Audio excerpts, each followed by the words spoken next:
Hey everyone, and welcome to Pixels, a podcast for the discerning gamer.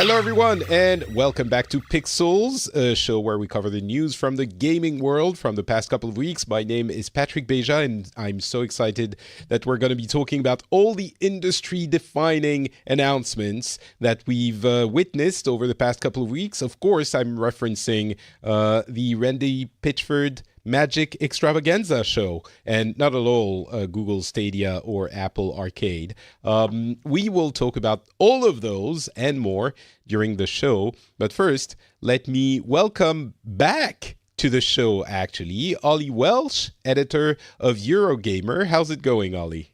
Hi, Patrick. It's going great. Thank you. Thanks for having me on. I just checked, and you were actually on the show.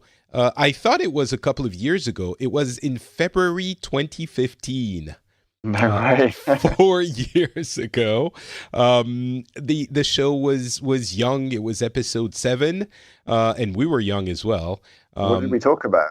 Was it Blizzard? It's usually Blizzard. It's often Blizzard, indeed. But we also, it was the time when you got rid of scoring. Oh, review scores, yeah. So I was just, I just started as editor then. So your first decision was to blow everything up, basically? Yeah, that's right. How's that been going over the past 4 years? Yeah, good. We're pretty happy with our review system. It's not perfect. I don't think any review system is, but it solved a lot of the problems that we had.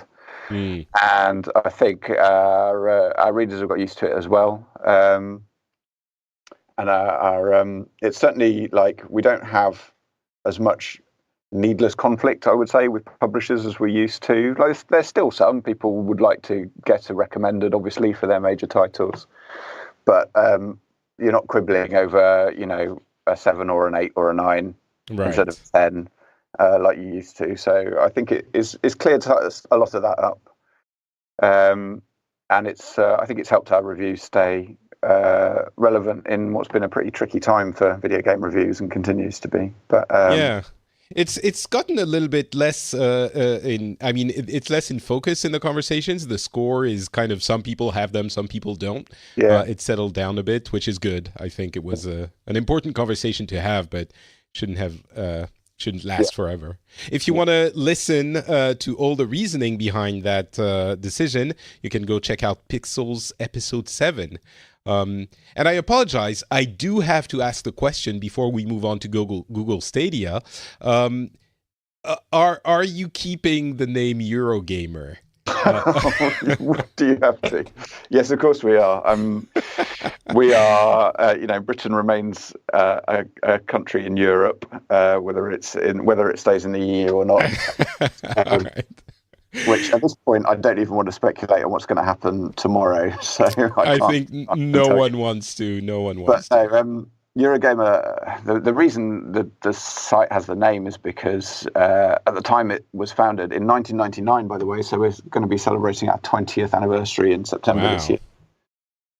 Most of the major websites about video games were operated out of the US, and the whole point of the site was to offer a different voice and a focus on gaming for Europe. And I remember visiting it as a gamer in its earliest days because it was one of the few places you could get reliable release dates for games in Europe, which were often very different from the release dates in the US. But no, it's a core part of our identity. It's a bit of a weird name for a site which is now a global site to have, but it's who we are, and we wouldn't change it for anything. That's good to hear. I'm very happy because I, for one, want to keep Eurogamer in our part of the world, whether it's EU or Europe. I mean, we're based in Brighton, and you could not find a more European-leaning town in the UK. So. All right. Well, let's start by talking about Google Stadia, which the news is, I think it was exactly 2 weeks ago that Google announced it. So I'm sure everyone has heard about what the announcement is and a lot of the details. So I'll run through a few of them very quickly, and then we'll try to think about what it means and what it means for the industry, and the specifics of Google, and maybe a little bit of speculation. I think everyone knows what game streaming services are nowadays. Of course, you receive the video as you would from a Netflix or a streaming service like YouTube, any other, but you input the commands on your controller at home and they are sent to the server. So all of this has to be very, very quick, and it's very susceptible to lag. And that's the main technical hurdle that the companies providing these kinds of services have to overcome. Of course, Google is probably one of the best 2 or 3 companies that are the best positioned to solve that hurdle. And I think a lot of people who have tried those kinds of services, myself included, with Shadow, which creates a full PC in the cloud, the people who have tried them are usually fairly positive on them. They say they work, or they work well enough to serve a good portion of the needs and the population. And of course, it's never going to be as fast and reliable as a console in your home, which I think a lot of core gamers are going to want to have anyway, or a PC in your home. But for a lot of people, or as a third or a second or third option, it will be very viable. And then there are people who haven't tried them and who are saying either it will never work as well as a console in my home, which is what I want, which I think is fair enough, and that is not what it's trying to be, or some people say it doesn't work. And again, the people who say that usually, I think, are the people who haven't tried it. So we're not going to solve the technical answer here, the technical issue here. So we're going to move on to some of the commercial offerings, which are the other side of those services, which all of them have failed until now. But just before we do, I do want to ask you, Oli, have you had experiences with those streaming services? What do you think of them? Or if you haven't, maybe you still have ideas about them, I guess. I've had a little myself, and obviously we have Rich Ledbetter of Digital Foundry on our team, who's tested them all extensively, including Stadia in its latest incarnation, although not the version that it will launch with. Generally speaking, the feeling is that lag is not bad. Certainly for like a 30 frames per second action game like Assassin's Creed, which is actually a pretty laggy game anyway, that they're demonstrating with, the experience doesn't feel like materially different from playing it on a home console. It's going to be different with faster paced stuff. It's interesting that Stadia were pushing Doom Eternal as one of their titles for this year, because that's a much faster paced 60 frames a second game, and it will be a tougher test for their service than something like Assassin's Creed. The next level up from that, where I think they might actually struggle, is fast-paced 60 frames a second competitive games. I'm thinking of Call of Duty and FIFA, 2 of the biggest games in the world. I think they might struggle to migrate people on, because I think lag might be more of an issue. There's image quality as well. So you're going to get some artifacting. The image isn't going to be quite as clean as when you're playing a game locally. I think probably for most people, other than like hardcore gamers, there's going to be a much higher tolerance of that, whereas laggy gameplay can put anybody off. I think the experience is going to be good enough for most people. What Google does have like a tremendous advantage here, as you say, in that they've just got they've got this giant infrastructure, and there's only 2 other companies that can come anywhere close to them, and they're Microsoft, who've already announced their own streaming service, and Amazon, who haven't announced anything, but I wouldn't be surprised if they had something in the works. In terms of just having data centers out there and sort of geographically close to people's homes, that they can put lots of gaming hardware in. And Google obviously has an enormous advantage there, as well as all of their technical expertise in streaming and managing traffic over the internet. So, I think they're pretty well placed, but like a lot depends on your home connection. They say they're going to try and get their requirement down from 25 megabits per second, which is what it was for their beta, which they ran last year, which at the moment means if you're on fiber, you're probably okay, but if you're on a DSL internet connection, you might struggle, I would say. Yeah, it seems the DSL connections will struggle because of lag anyway, I would suspect. But I mean, yeah, you summarized it pretty well. I think we shouldn't gloss over the fact that the Digital Foundry experts, I'm sorry, I can't remember the specific. Rich Beja, who tested it at the demo there 2 weeks ago with a high-speed camera, did notice it was more or less equivalent to Assassin's Creed on an Xbox One X if you incorporate the display lag from the TV. Yeah. And that's very important because it was on Wi-Fi at the demo station. It wasn't the absolute best you could get, although the servers were probably pretty well connected there. But I mean, it's important to note it was roughly the same thing. And there are a lot of people who play Assassin's Creed and who think the game is fine. So a lot of people are going to be okay with that. Some won't. Go ahead. What you also have to consider is there's always a trade-off, right? Like the experience cannot be as good as absolutely playing it. Just as like listening to music on Spotify can't offer the same bitrate, the same quality as listening on a CD player in your house. But there are tremendous advantages that go with it, and I think the biggest one for most gamers, and one that I'm surprised more people aren't talking about at the moment, is no patches, no downloads, and much reduced load time. The gameplay experience is going to be so much faster, and if you want to play a game, you just play a game. I tried to play Gran Turismo Sport the other day because I was excited. I hadn't played it in months. I was excited that they'd put my car. I've got a Mark 1 Mazda MX-5. They put it in the game. I was like, oh, I really want to try that out. Of course, it was a system update to the PS4 and a title update to the game. It was probably an hour and a half of updates and downloads before I could play it. My window for playing the game had closed, and I couldn't come back to it for another week or so. So it's, the idea that you can simply just boot up the service and be playing a game instantly, I think is of tremendous value to gamers. Yeah, and, that's the and is a fair exchange, I would say, for a bit of lag or a bit of loss of image quality. I think, a lot of people, you're right, are focusing on the negative aspects, which are absolutely relevant and should be noted.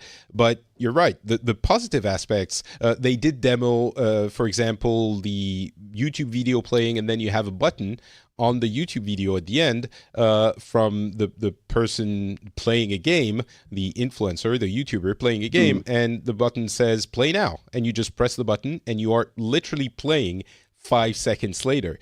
And it doesn't matter what the barrier to entry of having to buy a console or having a powerful enough PC to play it, actually installing the game or buying it or going to the store, although that happens less and less. The fact that you can just play it instantly is absolutely massive. And then we're not even talking about the idea that the commercial aspect could be maybe a subscription model, which we haven't heard about, and there are a lot of questions around those. The parallel with Spotify is important as well.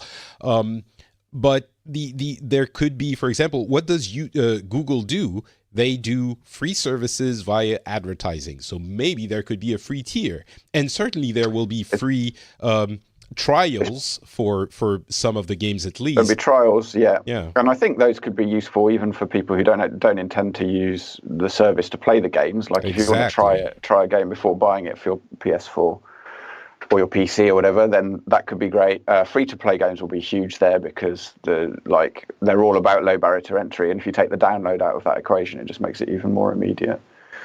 Subscription, we don't know what way they're going to go. We don't know anything about pricing yet, and obviously that's a huge thing which will greatly affect how the service goes. I would imagine Google will look at a subscription service down the line, but I'm not sure they're going to launch with one. And the reason for that is they need to build up a catalog first. They're a new player.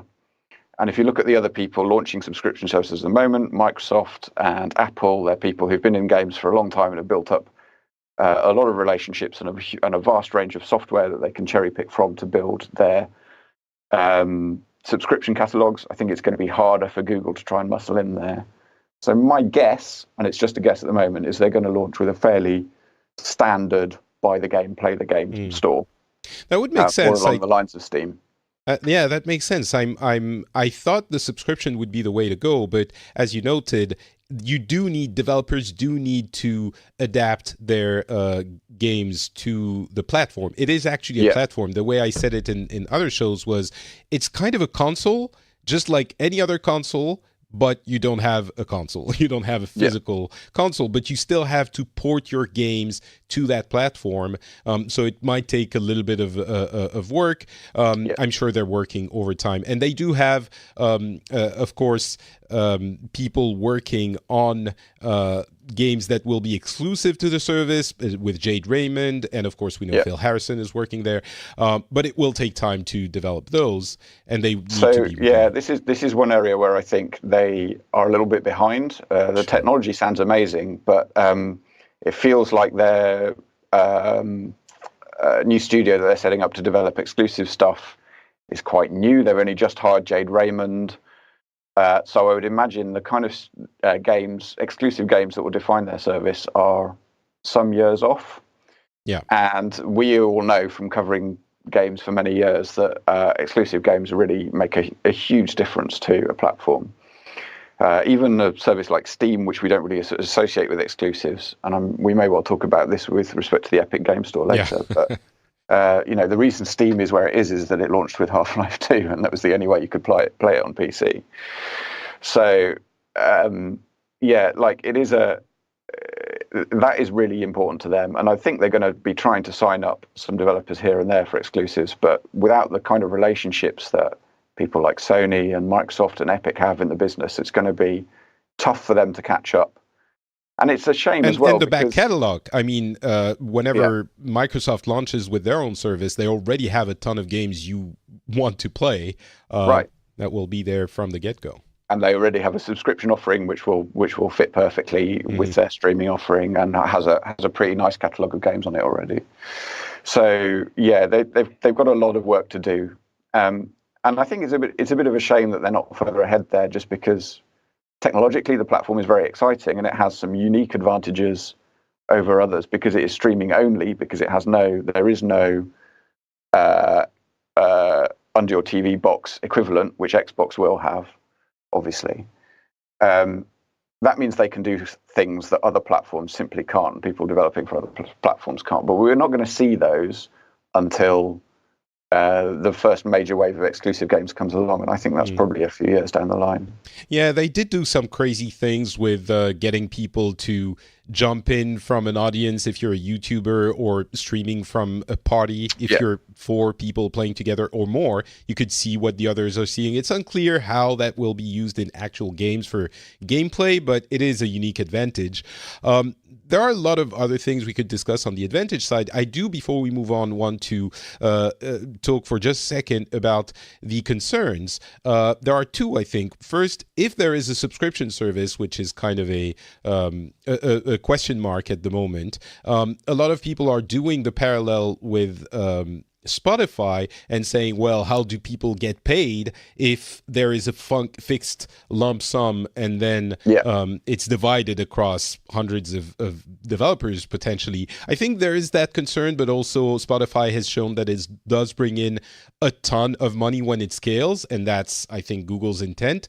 And whether or not the actual musicians get the money is another issue, but it's an issue with the music industry. And the other concern is Google abandons tons of stuff. I'm not sure it will happen here, but maybe. It's a bigger project than things like Google Wave and Google Buzz or whatever little things they did on the side. And then I think that was, so if that happens, what happens to the games you bought? Do they just simply disappear? What happens to archival for games, for streaming services? That's another concern as well. Yeah, it's this you're right. This is a worry, and it's a worry. So Google's a pretty scary company, right? And I don't. A lot of people are ready to ascribe them with very sinister motives. I don't necessarily do that, but what I do worry about is that they're so immensely powerful that they often don't, and this is true of a lot of the big Silicon Valley companies, they don't fully think through the consequences of their actions or work hard enough to mitigate those consequences. So like it is going to have a very disruptive, if it is successful, Stadia is going to have a very disruptive effect on the games industry. And like you say, like if they offered a subscription service, it could potentially change the move the goalposts for publishers and developers quite a lot. When you're looking at a company like Microsoft, they're a company that have been talking to those publishers and developers for nearly 20 years now. And so they're gonna have a sense of how to maintain those relationships. Whereas I'm worried that Google just won't be concentrated enough on making sure that its impact is positive. And there's a reasons to worry as well, because if you look at YouTube, the platform has done so much for so many people, but at the same time, there's an awful lot of toxic communities on there, a lot of very irresponsible creators that Google doesn't do an awful lot to try and control, and they're talking about reducing the distance between video games and YouTube even more, so it's virtually nothing, and they have a worryingly laissez-faire attitude to the YouTube platform, I would say. So yeah, it does concern me that as big a deal as this is for Google, it will only be a tiny part of what they're doing, and that I worry that they don't care enough yet about the games industry and the games community to be careful with what they do. Yeah. But I am tremendously excited by the technology that they're offering. Like it's the specs for the platform are very, very powerful. They're easily going to go toe to toe, I think, with the next gen platforms. And we know that. We're pretty sure that Microsoft has 2 consoles in the works, and like a premium version, like the current Xbox One X, and then a simpler version, probably targeting 1080p. And we can pretty sure the Stadia is going to be competitive with the more powerful of the 2 Xboxes. So they're going to be part of defining what next gen looks like, and they're going to be doing it this year as well, a year ahead of everyone else. So that's great for them. Mm. And as well, just the fact of the client consoles being in the same server architecture as the servers on multiplayer games, so the communication between client and server is very quick. There's tremendous potential for doing really cool stuff in multiplayer that isn't possible on other platforms as well. Yeah, between client and server and client and client. Even if you want to do it more peer-to-peer, like it's kind of, you don't really necessarily need a server. So you can do way more, you can be much faster, and you can do way more simulation stuff in multiplayer. So, that all could be very, very exciting. There are a lot of possibilities, and we'll see what happens over the next few months and years. Launch is stated for the end of this year in they said the US, Canada, Europe, and the UK. They separated the two there. All right. Again, we could discuss this because it is really industry defining. So we could discuss this for hours, but we are going to move on. I do want to talk about Apple Arcade, but before that, we're going to swerve a little bit and go a little bit lighter with the Nindies showcase and some other Nintendo news. The Nindies showcase was kind of, as always, I thought, a solid showing for Nintendo. It seems they never have disappointing ones anymore. Maybe it is because we have adjusted our expectations, but they always have a couple of gems. And I think in this case, it was definitely true. The one that, of course, everyone's talking about is the Cadence of Hyrule, kind of a remake, like reinterpretation of Crypt of the Necrodancer, which was really interesting, because they have done collaborations with other game companies in the past and given them their IPs, most notably the Mario and Rabbids game from Ubisoft. But this is a very tiny developer that did Crypt of the Necrodancer, and there were a ton of others, but that one certainly... Yeah, I thought it was cool. It was cool to see Nintendo being that open with their license.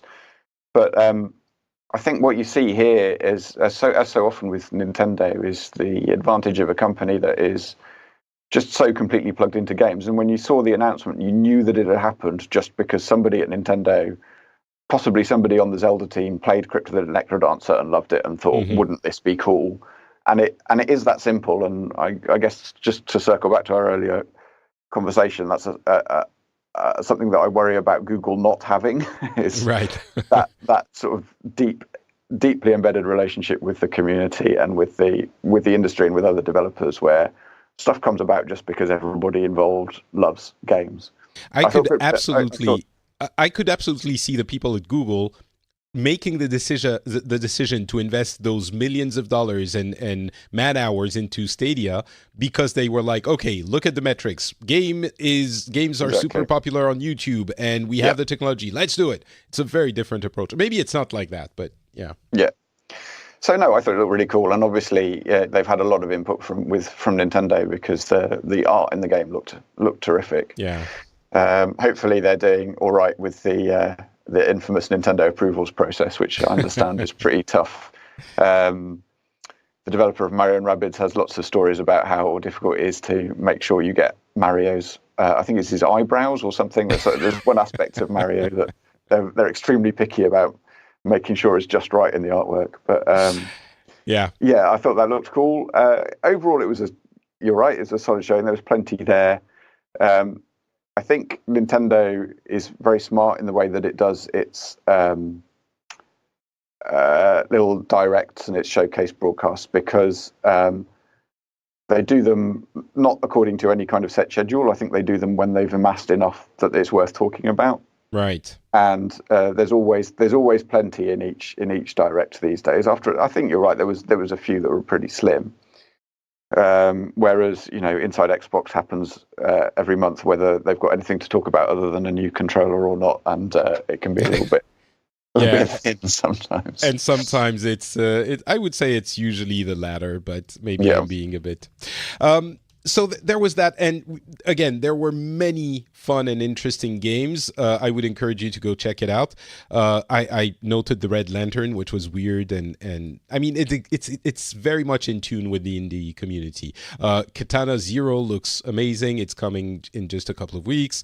Cuphead, we didn't even mention it because there were half confirmed rumors about Microsoft game coming to the Switch a while ago, but it hasn't been confirmed. A ton of other things, but I do want to. Yeah, I think we're going to see some other Xbox associated games turning up on Switch before too long as well. Yeah, part of the process of those companies gradually inching a little bit closer to each other. Mm-hmm. And there is a report. Was it the Wall Street Journal? I can't remember, but a pretty big. It is the Wall Street Journal again saying that there are new Switch models on the way. Yeah.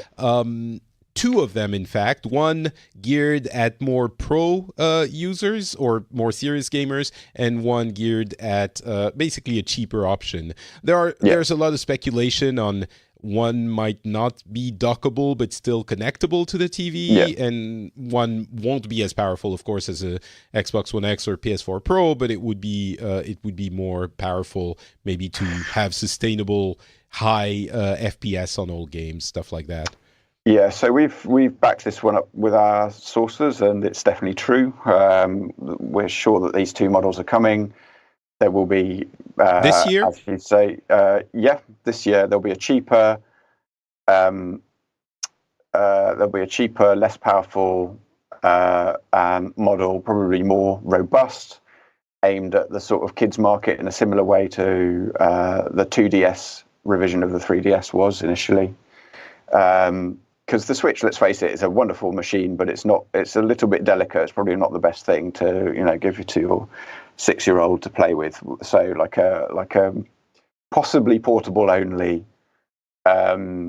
simple handheld device would be quite cool. And then a slightly more powerful revision for the older gamers. Yeah, I could see a lighter version, maybe with the Joy-Cons attached, possibly. Yeah. I'm not sure if they'll do that, because it might just rule out compatibility on too many things. I'm not quite sure. That's true. But yeah, and then you can't give the Joy-Cons to people when you want to play together. That's true. It would change things.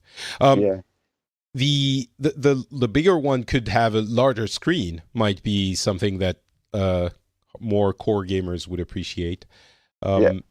I mean, yeah, there are tons of possibilities. What struck me as well is the Switch is probably, because of its dual nature, is probably the console that you can imagine a household buying several of, as opposed to the Yeah. regular home consoles. I could and the core gamer community has fallen in love with it. I am certain that a lot of us who already have Switches are just looking for an excuse to buy another one. You know, they could just say, oh, now it has the Tegra 2, and so it's more powerful and it can run better with a bigger screen and whatever.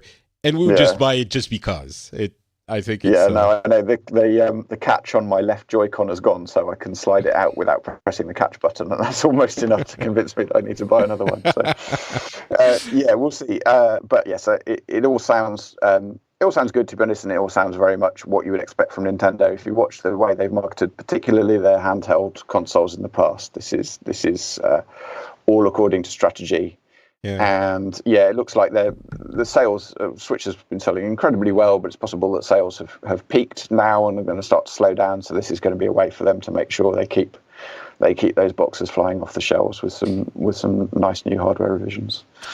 It's really, they've achieved something pretty incredible with the Switch, because they have managed to, when they decided to go with one console that would be both home and portable, they could have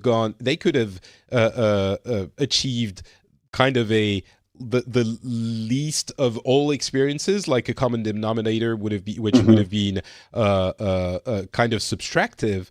But it's really additive. They've ended up with the best of both of these markets for gamers and for themselves, because they're selling the console as a home machine, but as many of them as, I mean, maybe this is not going to work with the new models, but as many of them as they do with portable devices, which they redo all the time. So actually, I can't remember the last time I played my Switch docked. It's pretty much a handheld for me, but I'm fine with that. It's really split down the middle. The Switch apparently is used as much in handheld mode as it is in docked mode. Of course, some people have very exclusive uses for them, but overall, the usage is pretty equal. Well, that's amazing. That's well done to them for achieving that. That's really great. Yeah, I use it in docked all the time. So, I just very, very quickly, the VR kit from Nintendo Labo, which I made fun of on this show and others, it turns out, from the extended presentation they showed, they put a lot of work into it, and I kind of changed my tune a bit on it. I'm sure it's still not incredible. Great. Yeah, it's fun, and they've worked. They have tons of games that are little experiences like Labo games are, but no, I think it's quite a nice use for VR. It's a typically very Nintendo approach to come at it from the other end, to make it lo-fi.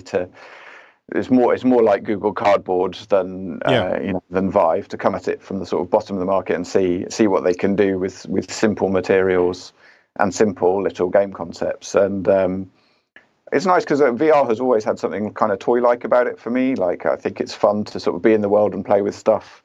I tend to prefer not to be in VR for like long experiences. So for me, I find the whole thing quite endearing and quite fun to play around with.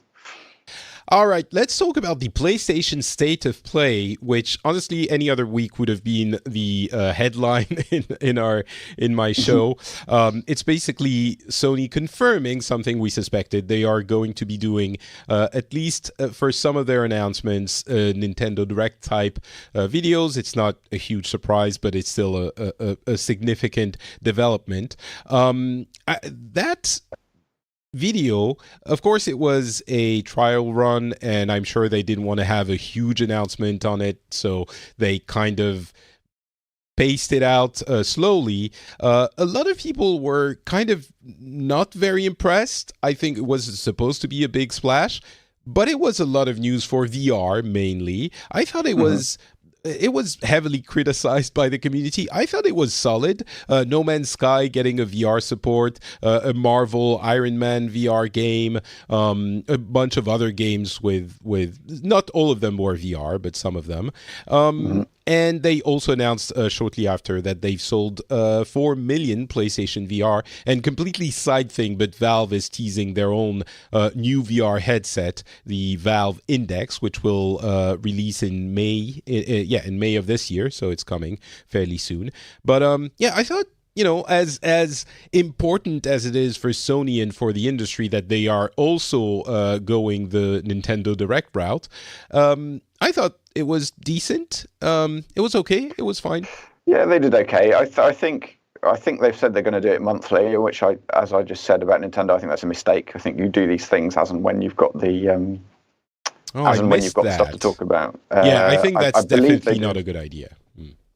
So I think they're going to go the inside Xbox route with it, which I think that's a little bit of a mistake. But I mean, sorry to cut you off just for a second.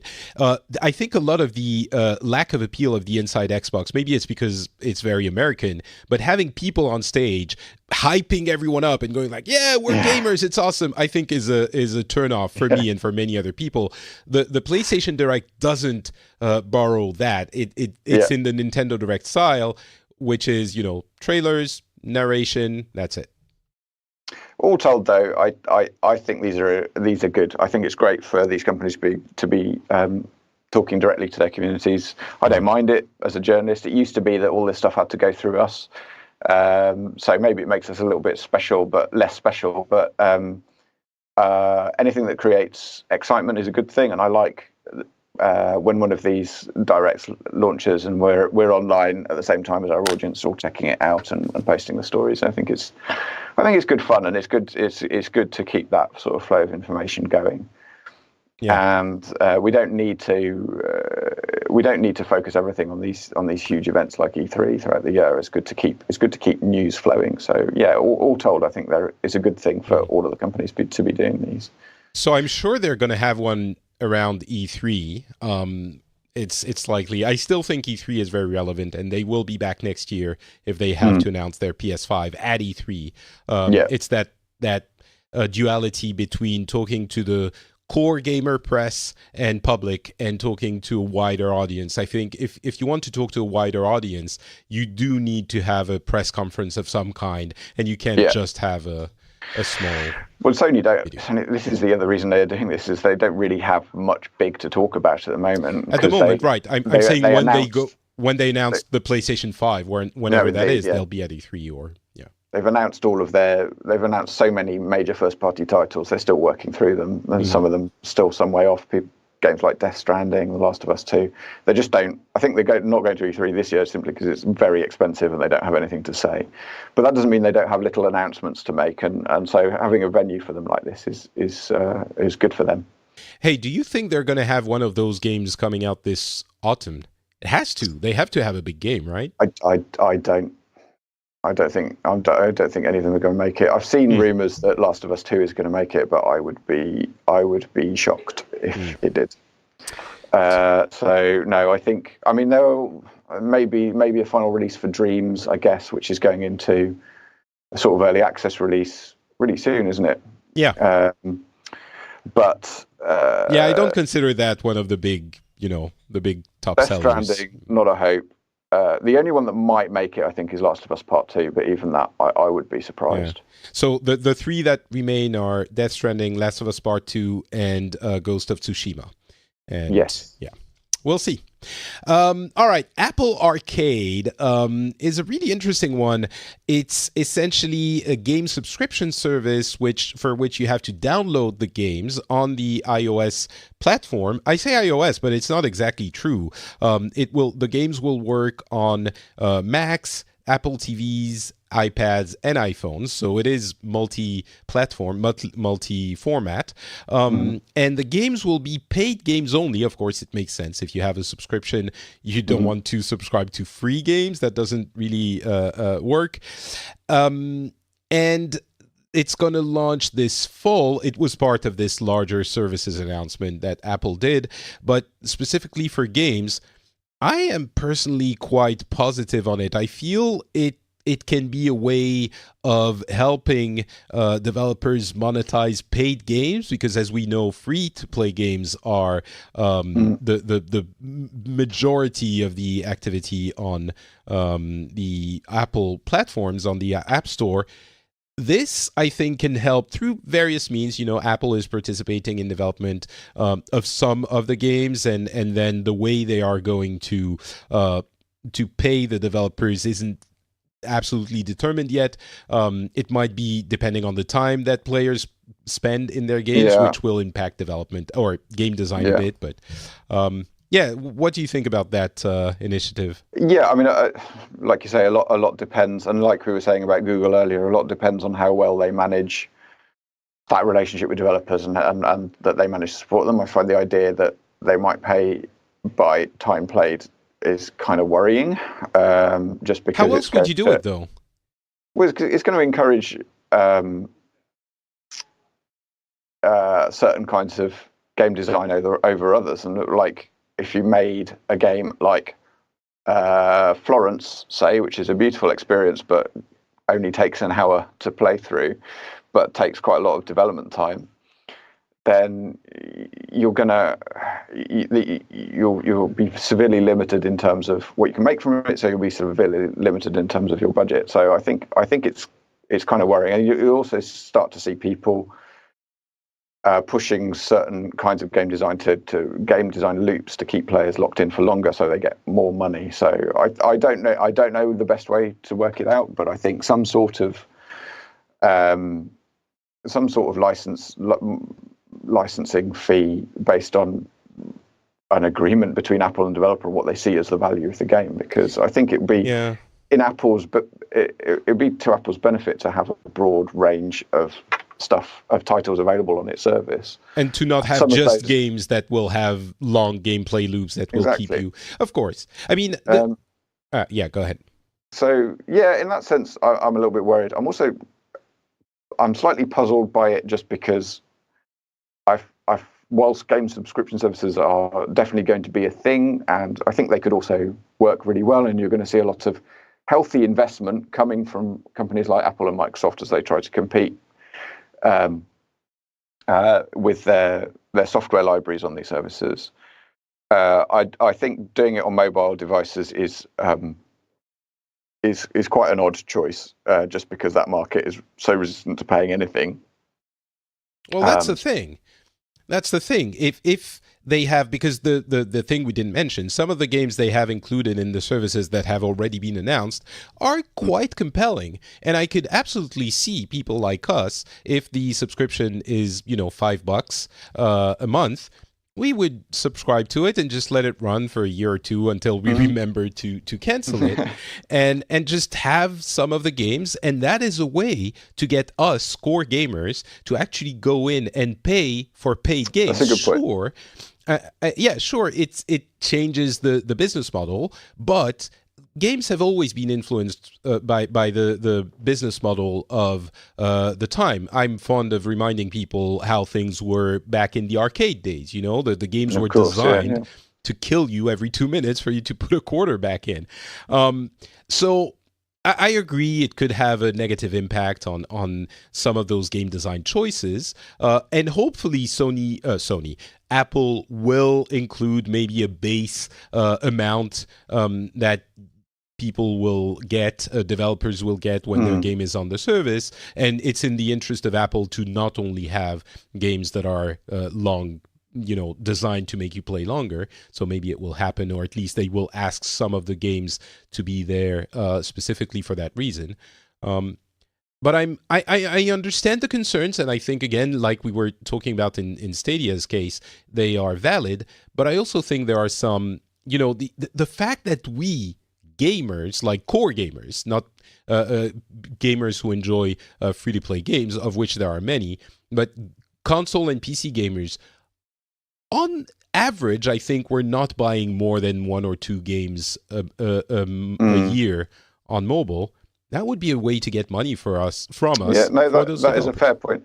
Another aspect of it that I do like is that it's a continuation of Apple showing an actual interest in curating games on their platforms, which a lot of the other digital storefront owners, hello Google, hello Steam, don't show a lot of interest in. And whereas Apple have always, well, at least for quite a few years now, the store has been very intensely curated. They have their own team of writers who are not unlike games journalists, who are picking out games and writing articles about them to present them to people, and games that they feel reflect well on them as a platform. So I like that. I see that Apple Arcade as an extension of that, and I think that's quite good because, generally speaking, Apple, despite coming to games initially with a sense of slight distaste, they were never that into games as a company, and they can sometimes fail to understand them.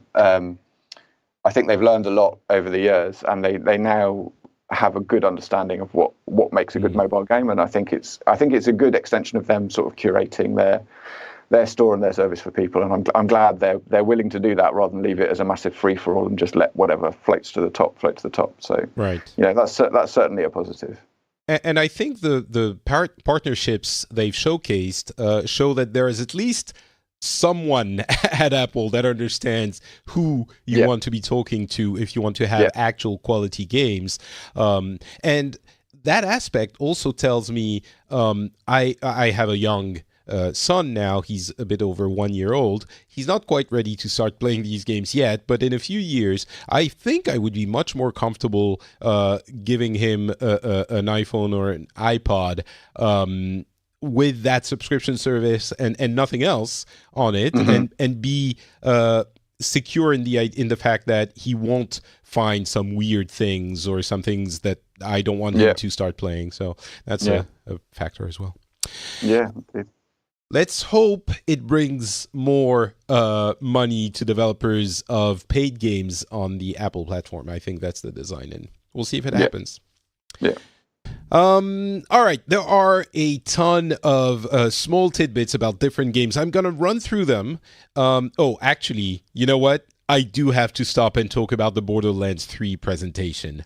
So I missed this because at Eurogamer we had our own panel going on at PAX at the same time as the Borderlands one. So I was watching that on the stream. So tell me what happened. Oh my God, so much. So Randy Pitchford is the CEO of Gearbox. I'm putting a little bit of context for this. He's a weird, awkward, and at the same time somewhat lovable and a little bit controversial person in the games industry. And the game that he was going to announce, Borderlands 3, has been heavily anticipated for years now. They did a swerve through Battleborn, another game that was supposed to be a big franchise for them. It tanked. Sadly, it wasn't probably the right time to release that game. But after that, everyone's eyes was on the Borderlands franchise. So big reveal party. They had a teaser go out a day before. PAX East opens. Gearbox is there on stage to announce this. They come up and they start doing, they say, hey, we're going to have something big at the end, something big. But first, let us talk about this. And fair enough, they talk about their publishing efforts. They showcase a few indie games and not so indie games. Very cool. It's fair. You know, you're going to use the attention that's on you to do more stuff. No problem. 15 minutes. After that, Randy Pitchford comes back on stage and starts doing the most bizarre, convoluted show of the card game for Borderlands that's releasing at the same time. It could have been, 5 minutes, 10 minutes, but he gets people on stage and starts, I kid you not, a magic trick. Like a literal magic trick where the dude takes a card, signs it, he puts it back in the thing, and the card shows up in the package that was sealed that he gave to someone else at the beginning. It took forever, and it was... Randy Pitchford needs no encouragement to do magic tricks in front of people. One of our team, Bertie, was at QuakeCon last year, and they took the entire QuakeCon press corps to Randy Pitchford's house, where he has his own theatre for performing magic built into his house, and he did a, I think, hour-long magic show. Oh my God! He's pretty good. He's not a bad magician. He is a weird man, though. He's And very I have got good. to say, if I was 2K's PR, I would not have Randy Pitchford on stage. But they probably didn't have any choice. Yeah, that's the Not thing. not But I his. think after this, they are going to beg him not to do this again. It was so awkward. I mean, I've seen a lot of game press conferences in my time. This was probably, along with the first PC Gamer at E3, which was way too long Oh, I and remember weird. that. I was there. I was there down the front. It was not as long, but just as awkward. And that's rare. Anyway, so all of that happened. Then they showcase the trailer for the remastered versions of Borderlands, of which there are like 3 different. I mean, essentially, all of Borderlands is coming in 4K to the current gen consoles and PC in April. Awesome. Everyone's super happy.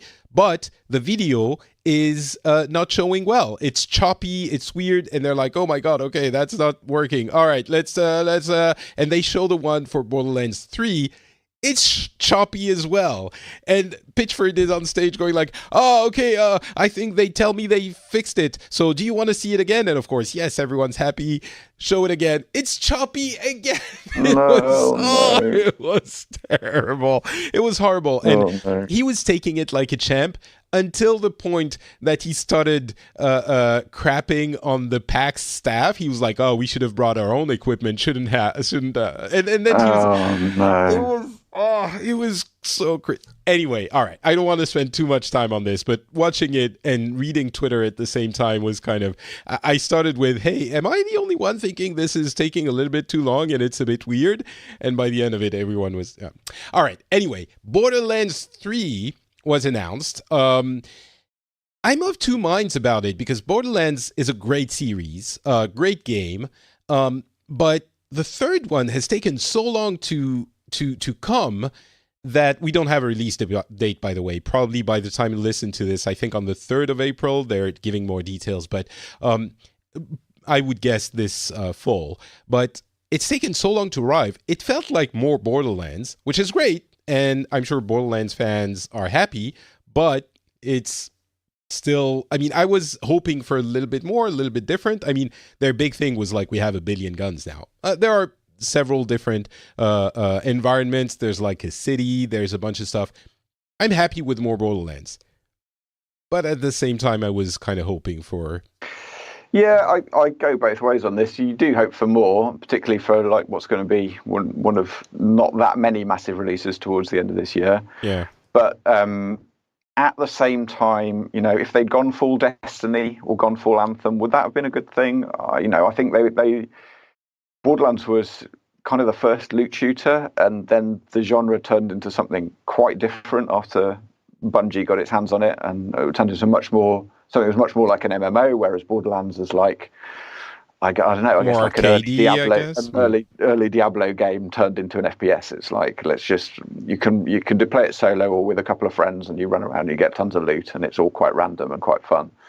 So I don't know. I think there's a market for that, and I think there's going to be people out there, particularly people who've become exhausted by games like Anthem and the Division 2, and just how sort of laden they are with these huge sort of multiplayer structures and end games and so on. I think something a little bit more pure will probably play quite well with a certain kind of gamer, and I wouldn't necessarily blame them either after having to play Anthem myself.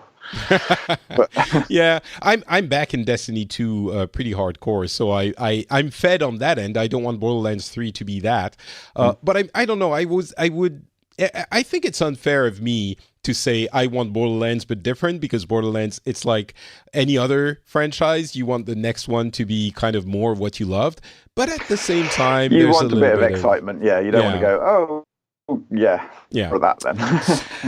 So no, I mean, we're going to get some more details. Maybe there are going to be some new systems and exciting stuff that is going to provide that kind of fun and difference that we would be looking for.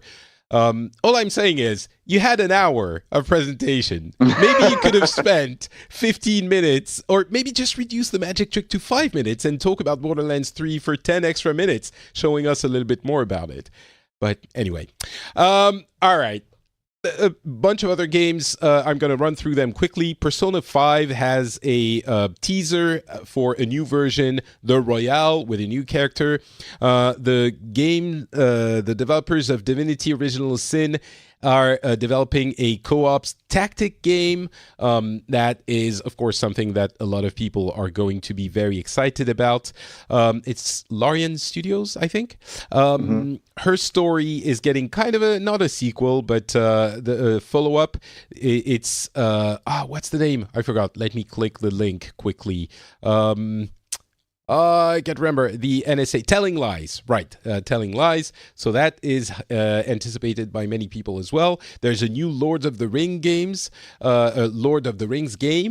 coming in 2021, so it's a little bit of a ways off, and you're going to be seeing things through the eyes of Gollum, which is an interesting perspective. Initially, I was thinking, this is dumb, and then I thought maybe it isn't dumb.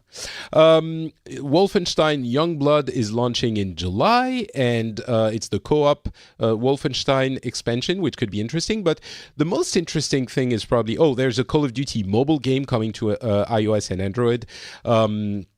Valve is basically putting Artifact on hold and starting to rethink what they're doing with this game, which is probably a good idea. Business model would be the first thing to look at there.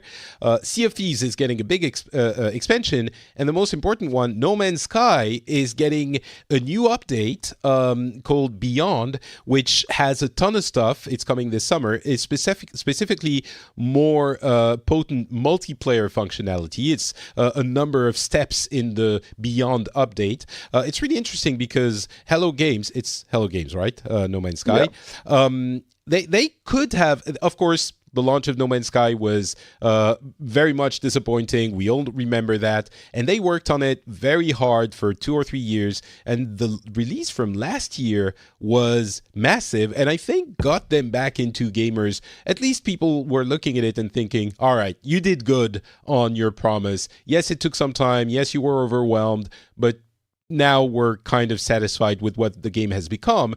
And they kept working on it. And this update is, I think, one step beyond, for the update named Beyond, what we could have, what we would have been in our rights to expect from Hello Games. So it's interesting they're still working on it. But all of this, you can comment on anything.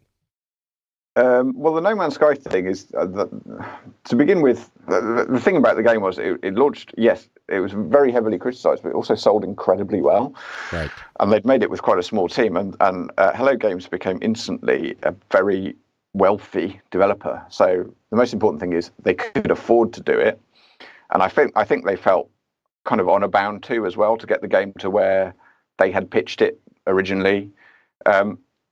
That they're going beyond that now. I think they can probably still afford to, but I presume, especially since still selling. It seems each update is bringing in money as well because they're selling more games.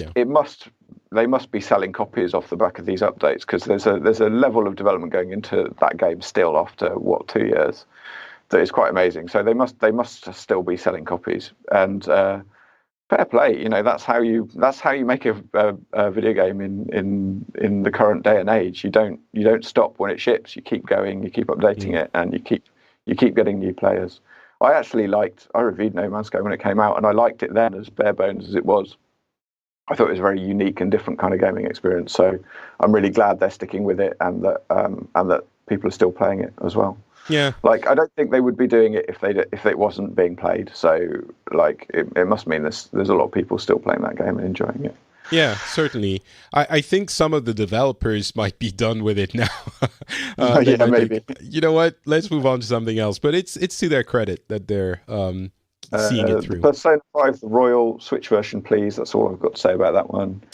It would be surprising if it didn't come, if Persona 5 didn't come to the Switch, yeah.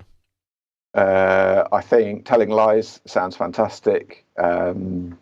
Developer of Her Story is a really, really, what's he called? Sam Barlow. He's a really interesting guy. And it seems like he's developing that idea further with more development time and a bigger budget and more actors and so on. So I think that's could be a really, really interesting one. That's one to watch. That Divinity co-op tactics game sounds exciting. I think it's not Larian making it themselves. I think they've licensed it to another developer that they're working with closely on that. And again, this is something that I quite like to see when it's something that's more possible now than it used to be a few years ago for a small to medium-sized developer to have a big success. A developer like Larian or like Hello Games, which is also working with other developers now, to have a big success and then start using that to work directly with other studios and to sort of, pass it on, as it were. I think that's really great, rather than it all going into the pockets of publishers. I think that's it on those. Yeah, there's so much. Again, we could talk about this for a long time. Artifacts. Just Valve. What is going on? Seriously, what is going on at that company? It's like they haven't made a good decision in about 3 years. Apart from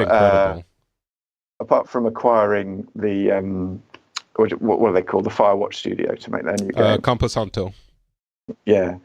Those guys seem great, and I'm sure they're going to make something really nice. But like, I just do not understand what is happening at Valve. It is puzzling.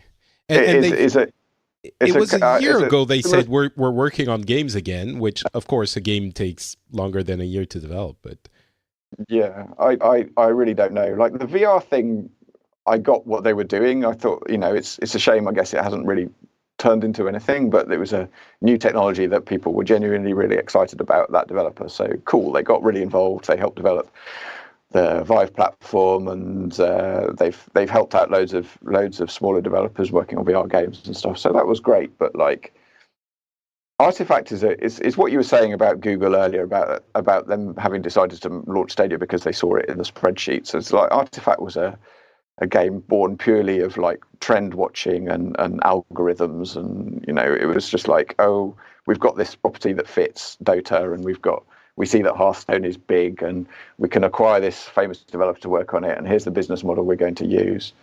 That's obviously, because it's Valve, completely unregulated, and there's going to be massive problems with it. And you compare that to the way they're like managing, or rather mismanaging, the Steam storefront at the moment. They just don't seem to be making human decisions. Everything seems to be algorithm driven, and it all seems to be going really badly wrong.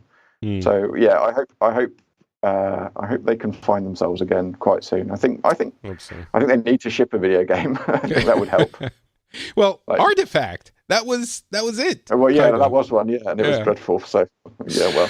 All right, some more industry news. Bethesda is not going to show Starfield or Elder Scrolls 6 at E3 2019, which kind of vindicates me in that personally, I don't like when developers just show a splash screen or like 2 seconds of a teaser of a game that is nowhere near made, because I think it's deceptive. It's kind of dishonest with gamers, because you buy goodwill and then you have nothing to show for it. I'll run through them very quickly. They were right to announce those two games last year, just because everybody was going to be talking about them, particularly in the context of Fallout 76. But they're also right now to stay mum until it's time to actually show some gameplay. I mean, they were right from a communications efficiency point of view, but I think it's not fair to the gamers, because you get people's hopes up. I mean, you don't have to believe them when they say they're doing this, but I think it's dishonest to, like, it's not, they're not stealing anything. I'm not saying they should be jailed, but I think it's not very honest. It's a trick, it's like, hey, you love us, right? Because we're doing this, but you don't really have anything to show for. And if a year after that you still don't have anything to show, then wait a couple more years and just write it. And of course, their presentation without it would have been Elder Scrolls Blades, which is coming out now, by the way, and Fallout 76. And everyone would have said, your slate of games is disappointing. And they used this trick of Starfield and Elder Scrolls 6 to get people excited, when really it was vapor. It was completely illusionary to show this, and it worked because people were. I mean, kind of, but also obviously they're making the Elder Scrolls 6. Why would they actually pretend that they weren't? I think it's like because we know they're making them, but until you have something to show, it could come out in 10 years. And the goal was not to tell us that they're making Elder Scrolls 6. The goal was to tell us you might not like Fallout and Elder Scrolls Blade, but look at this on this side. But really what we have to show to offer is those things that you don't like. So it's kind of the Elder Scrolls 6, they're working on it, but if it comes out in 2022 or 2025, it's not real. It doesn't affect the anyway. It's a longer conversation. I think the Elder Scrolls Blades looks pretty good, actually. I agree. I agree. I'm not part of the people who poo-poo it, but it's just like from a communications point of view, it's a trick. But yeah. All right. No more loot boxes in Heroes of the Storm. That's an interesting development. Layoffs at EA. It's less surprising when it's EA than when it's Blizzard, but probably for the same-ish reasons. And r/games is doing something interesting for April Fools. They're closing down the subreddit for the whole day in an effort to bring awareness to the negative really atmosphere and the negative way the community is reacting to anything underrepresented. And they have a long post explaining why they're doing it and showing examples of that kind of thing. And what they're saying is, we don't want this to be normalized in our community, so we're closing everything down for a day and go to your room and think about what you've done, essentially, is what they're doing, which I'm always for. Yeah, it was a brave move, a really brave move, and I'm impressed that they took it. I think when the comments are opened again, they're going to get a lot of shit for it. But last thing, do you have to leave? No. Oh, okay. So you wanted to add something else? Yeah, just the situation with EA, I guess. It's like you say, less surprising than Activision Blizzard, because like while Activision Blizzard is doing well, EA has had some disappointing results recently. And I think the CEO said something along the lines of, we do need to re-examine how we are making games and how we're relating to our community. And I think that's true, but obviously it's a shame that means losing jobs. I don't think that's going to help them relating to their community, especially since most of those jobs are in public-facing areas like marketing and PR and customer support. So, yeah, I hope they come through it, and I hope everybody affected does okay. Same story is it's really very comparable. I think the fact that, I mean, they need people to manage the success of Apex Legends, of course. I think Respawn is handling that, so it's not directly EA. But BioWare, which is a studio, I don't want to say something dumb. They own it, right? It's an actually EA owned, right? So it's different from. They bought Respawn as well. I'm dumb. They bought it a couple of years ago. So the disappointing results of Anthem are probably something that factored into that decision, I'm guessing. It sold well, but I'm guessing they're not going to get money from the microtransactions to the level they were expecting. I don't think the player engagement is there with Anthem. Anyway, go check out the episodes where we talk about Blizzard and Activision Blizzard to get. It's roughly the same, except gamers don't like EA, so they don't care as much, which is ironic because the people are affected by it as well. But okay, lastly, Epic, as you hinted at the beginning of the episode, the Epic Game Store is getting more exclusives. One batch is interesting because they are getting the games from Quantic Dream, which is a studio that was previously tied to Sony, not anymore because of the Tencent investment, I believe. And they're also getting The Outer Worlds, Hello? Hello, that was I disconnected weird. For a minute there. Okay. They're getting The Outer Worlds, the game from Obsidian, Control, the game from Remedy, and a bunch of other things. By the way, the Metro Exodus sold really well, like 2.5 times as well as it did when it first launched on Steam. No, I'm not talking about Exodus, of course, but the original Metro game. Mm. And then Bethesda is getting Rage 2, Doom Eternal, Fallout 76 on Steam. Because apparently the Bethesda launcher is not the best place to put those games on. So I guess it gives me an opportunity to pick your brains about this idea of exclusives, which I think a lot of gamers think are kind of anti-consumer and bad for consumers, whereas I have defended the idea that what's really bad for consumers is the dominance of Steam in the marketplace, which is a monopoly, and the only way Epic can get it, can rebalance things, is to get exclusives, because people wouldn't be interested in their platforms without them. But so you agree with me? Yeah, I totally agree, and I think Epic's tactic can be seen as kind of cheap. I get that they're just throwing a lot of money around to get people to launch exclusively on their store, but competition is desperately needed in that space, especially since Valve are doing such a bad job of managing Steam, of curating the content there, of managing the community there. Like it's really Steam is in a bad place. And I know the Epic Game Store doesn't have the full set of features, and particularly community features, that Steam does, and it's going to be a while before it catches up. But the fundamental fact of it is that Epic's financial model is better for developers, and that Valve needs the competition, because I don't think they'd be making all the kind of mistakes they're making at the moment if they'd had strong competition for all these years. So yeah, it may not be ideal. I'm one of these people. It may be because I'm not like although I do play games on PC, I'm not a hardcore PC gamer. I don't really understand the issue with having multiple launchers and having some games in one place behind one icon on your desktop and some games in another. But I get why people feel like it's a bit of a cheap tactic. I guess it is, but we need this. The industry really, really needs Epic's involvement. It's a good thing.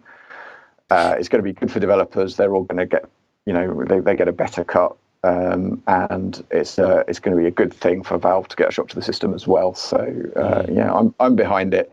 And if the price we have to pay for that is that Epic, is rather aggressively acquiring exclusives for its store, then so be it. Yeah, I think a lot of people consider it to be a cheap tactic, but really there is no other tactic. I mean, the developer cut being lower means that the games could be lower priced, and some people will say, well, then just get the games lower priced and people will decide, which is fair enough, I suppose. But it is still, I think it wouldn't be enough to get people's attention, because the market is so dominated by Steam that it would still not be sufficient. So yeah. And it won't be forever. And I'm with you. The idea that it is an unsurmountable effort that is being asked of people to launch another launcher is humorous.